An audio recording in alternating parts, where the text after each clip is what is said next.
Why do you think these evildoers are all women? And what is this nature of sisterhood here?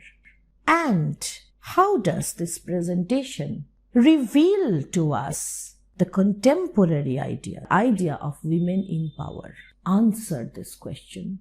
Then you will also have a clearer idea about why some examiners, why some question paper setters want you to answer the question, is Lady Macbeth the fourth witch?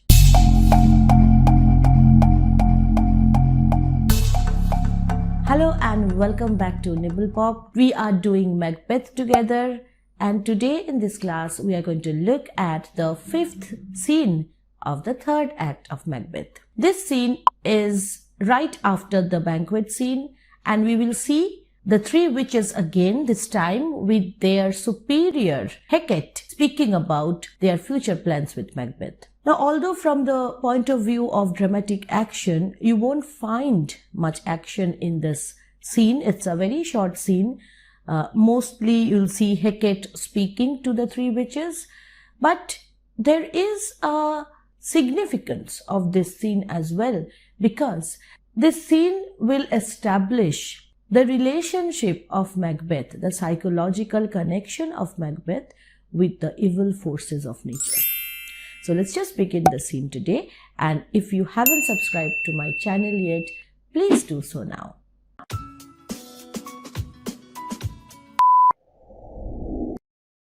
As the scene begins, we see thunder and lightning again enter the three witches meeting Hecate. Now, according to medieval demonology, this Hecate was the chief evildoer of the underworld, and there are many references to Hecate in medieval literature. The three witches, they stand before Hecate and they feel that Hecate is quite angry, and we will find out why Hecate is angry. Why, how now, Hecate? You look angrily. And then Hecate replies, "Have I not reason, Beldams, as you are, saucy and overbold?" So somehow Hecate has seen that the three witches, or the weird sisters, have acted in a very saucy manner, in a very arrogant manner, without any regard to Hecate's superiority, or they have acted without taking her permission. "How did you dare to trade and traffic with Macbeth in riddles and affairs of death? And I, the mistress of your charms, the close contriver of all harms, was never called to bear my part or show the glory of our art. So how come you dealt with Macbeth in matters of death, and I didn't have a part to play in that?" So she actually means is that she feels like that big sister who is left out of her favorite game by her younger ones. So that kind of a sulking tone is seen here. "And which is worse, all you have done had been but for a wayward son." Now she is referring to Macbeth as a wayward son. The word wayward means somebody who disobeys, somebody who goes astray, does not stay in the right course of life. What is interesting is that Hecate is calling Macbeth the son. So she is trying to establish a sort of connection with Macbeth, and at the same time she is using the word wayward, which means that Macbeth has never been loyal to the witches. He has never felt like a family towards them. So he has always been a wayward son. And in future also we will see that Macbeth is accusing the witches in a lot of ways. From a different perspective, you see, when we see how Macbeth has been with Duncan, there also we see that he has been pretty wayward and selfish, because Duncan too considered Macbeth almost like his son, and Duncan was a father figure to him. So Macbeth was a wayward son, no matter who was looking at him. From the human perspective, he was a wayward son, and from the demon's perspective also, he was a wayward son. So Hecate wants to say that you have done whatever you have done with a guy who is not even loyal to you, who does not love evil for itself. Spiteful and wrathful, who, as others do, loves for his own ends, not for you. So Macbeth has done whatever he has done because of his selfish intentions and not because of his love for evil. Now here, this might act as somewhat a positive point for Macbeth, where Hecate is saying that Macbeth does not love evil for itself. Like, he is not a primarily evil guy who does bad things because he loves to do bad things. He does bad things because he thinks that it's going to be beneficial to him. So somehow an element of humanity is accorded to Macbeth here. Okay.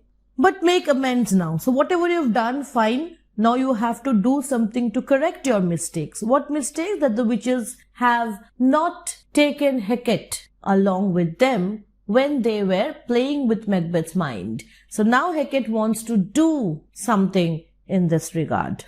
Get you gone, and at the pit of Acheron, meet me in the morning. So she instructs them to go to a certain place. Acheron is a river in the underworld, and it's like a lake where they have a cave, a hidden place, a secret place. And Hecate wants the Weird Sisters to go and meet her there in the morning. Thither he will come to know his destiny. So that is the spot where Macbeth is going to come and meet them. So Hecate has this foreknowledge. She is quite prophetic here because she knows that Macbeth is going to come and meet them. Again, this is not exactly a prophecy because we too know by now that Macbeth is going to meet the witches.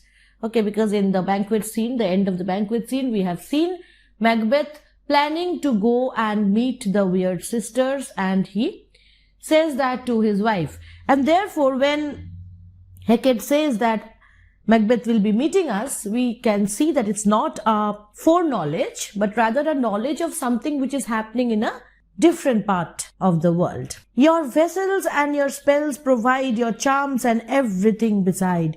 So she wants the Weird Sisters to be equipped with their vessels, with their equipments, things where they mix their potions, their magic ointments and stuff.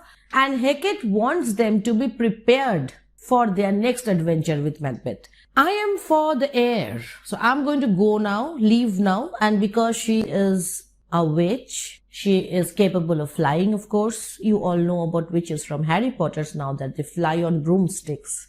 So that kind of an image comes to my mind every time I look at this expression. I am for the air.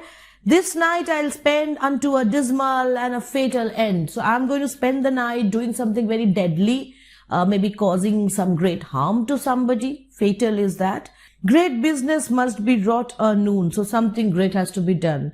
And we always see that the Weird Sisters, Hecate, these people are always obsessed with the idea of causing great harm to people, and their motivation is simply to cause harm. There is no ulterior motive. They are not self-centered. They are not selfish.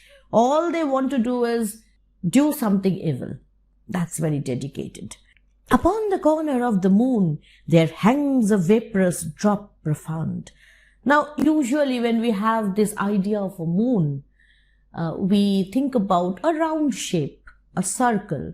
So when she uses the expression corner of the moon, we feel a bit surprised that how can a moon have corners? Well, a moon can have corners if it's not a full moon.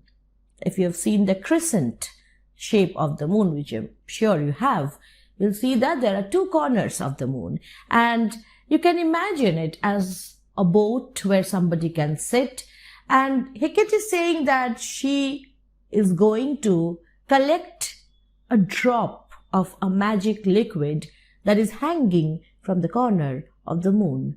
So these Weird Sisters, including Hecate, she's also a Weird Sister. These Weird Sisters, they have a different kind of relationship with nature. They use and abuse everything that nature has to offer. And there is a strange kind of an exchange between natural objects and the world of the evildoers. There hangs a vaporous drop profound. So, in the corner of the moon, a drop is hanging. I'll catch it ere it come to ground, and that distilled by magic slate. So I have this power of distilling that drop, which I get from the moon, shall raise such artificial sprites, and with the help of this distilled, purified drop from the moon, I'm going to raise spirits, apparitions, visions. As by the strength of their illusion, they are going to provide some kind of illusion. They are going to fool somebody. And people would think that these are real spirits. So these are fake spirits that she's going to raise. Shall draw him on his confusion. So when Macbeth would look at these spirits, he will be confused. And he won't be able to think straight. He shall spurn fate, scorn death, and bear his hopes above wisdom, grace, and fear. So his hopes will rise. He will be turned into an unwise optimist by looking at these spirits who will give him false hopes. And he will go beyond the borders of wisdom and grace, and he will do things which normally a man wouldn't do. And you all know security is mortal's chiefest enemy. So what is the greatest enemy of a man? His pride, his overconfidence, his feeling of security. Remember Macbeth saying, to be thus is nothing but to be safely thus. Lady Macbeth, she told us, naught's had, all spent, when our desire is got without content. So content, security, this false idea is man's reason for fall, because they start to act in a careless manner. And that is what is going to happen to Macbeth now.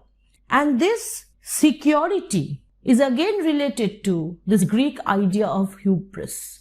Hubris, pride, overconfidence.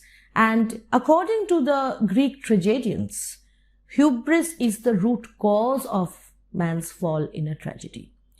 Okay, so you know the two words now, hamartia and hubris. I will speak in detail about Macbeth's hamartia, Macbeth's hubris once our textual reading is over and we have a full-fledged discussion on Macbeth's character. But now let us just remember that this is what hubris looks like, overconfidence for Macbeth, because of which he will be making mistakes all along. And then Hecate goes away. Hark, I'm called, my little spirit sea sits in a foggy cloud and stays for me. So she also has a pet or something, or maybe some companion who's waiting on the clouds, of course. And she leaves. And the Weird sisters, they also decide to hurry and follow Hecate's instruction because they don't want to anger her any further. Come, let's make haste, she'll soon be back again.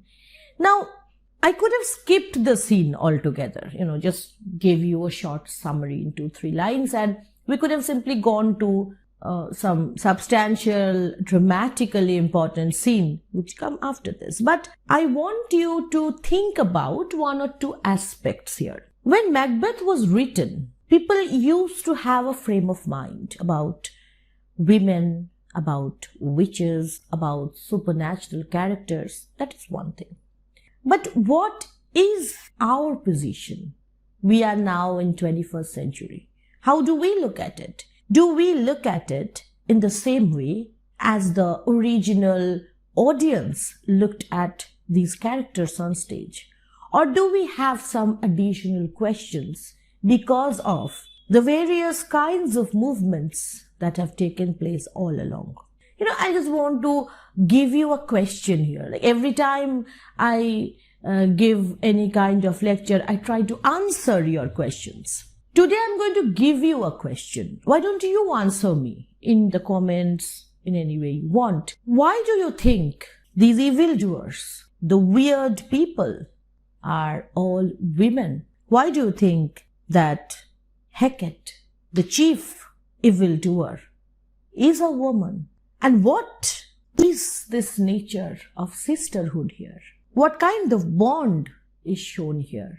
And how does this presentation reveal to us the contemporary idea, the idea that was there in those ages, the idea of women and the idea of women in power.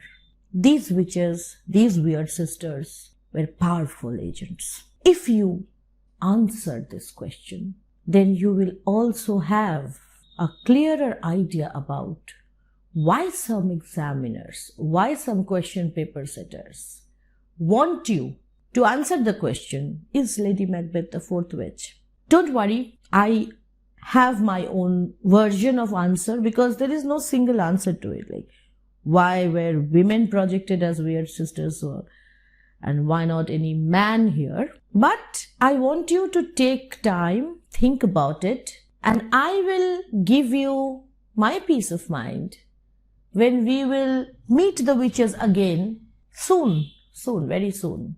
And then we can discuss again how this matters to the readers of 21st century. So we have come to the end of the scene. It was a short scene. It was nice having you here. And there is another short scene right after this one.